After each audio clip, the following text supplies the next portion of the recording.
Hi, this is Mark Oelze with PLEDGEtalk, a how-to when communication really matters.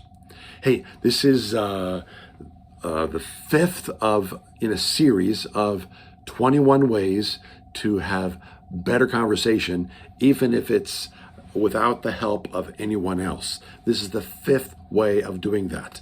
Last week, or the fourth way, I talked a little bit about how you have to be careful not to hijack the conversation, because so often when someone's talking, you have the urge just to hijack the mic, so to speak, and take the conversation over here, and it interrupts the flow of the conversation and makes the person who was talking feel like they really weren't heard. So my son was on a walk with me one time, and he said, "Dad, I got a question for you." He said, "I kind of realize that I think I'm a hijacker of conversations.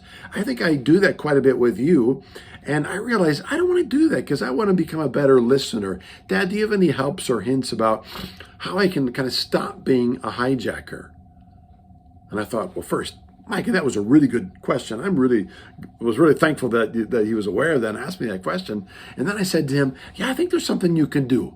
I think what happens is, if you pay attention, you'll first notice or catch yourself about to you'll catch yourself when you're about to hijack. And if you can catch yourself before you hijack, that's the best time to do it. And here's how you can catch yourself. Somebody will be saying something, and maybe it's a joke, maybe it's a story, maybe it's something they're just sharing with you, and all of a sudden, this is what's going to happen. You're going to feel something down here, and it's going to go, you'll literally feel physiologically something in your gut, and it goes, what?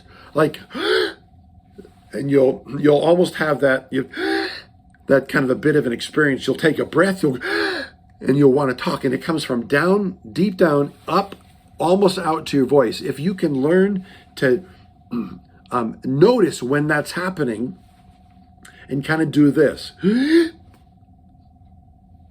and hit the pause button and hit the pause button. And rather than just jumping right in to hijack the conversation, ask yourself at that moment when you go and you notice and you get quiet, ask yourself why it is you want to jump in right now and share something. Is it just because it's a cool idea, or it's something fun to say, or you'll enjoy doing it because you enjoy hearing yourself tell stories, or a joke? And if that's the case, I want to suggest likely don't share it. Stay focused, listening instead. That will enhance the conversation.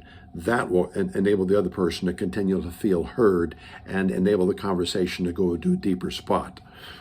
So if it's just kind of like for you to enjoy or tell a story or be funny, don't do it. If, on the other hand, when you do that and you stop and you think, oh, actually, if I say this, I think it will really tie in well what they've said and even enhance or underline what they've said, then go ahead, perhaps, and say, can I share this story that will actually help enhance what you're saying? And they say yes. Go ahead and share the story, and then, as I mentioned in the tip from last week, and then bring it back around after you're done telling the story or whatever's, and saying, this is how I think it applies.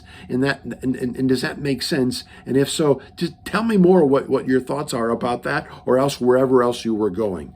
Bring it back around and bring the microphone and give it back to them again. That will enhance the conversation. All right, that's Mark Oelze with PLEDGEtalk, and that's tip number 5 on 21 ways to deepen or enhance your conversations, even if you're the only one who's working on it. So there you go, and we'll come back with tip number 6 probably next week. Bye for now.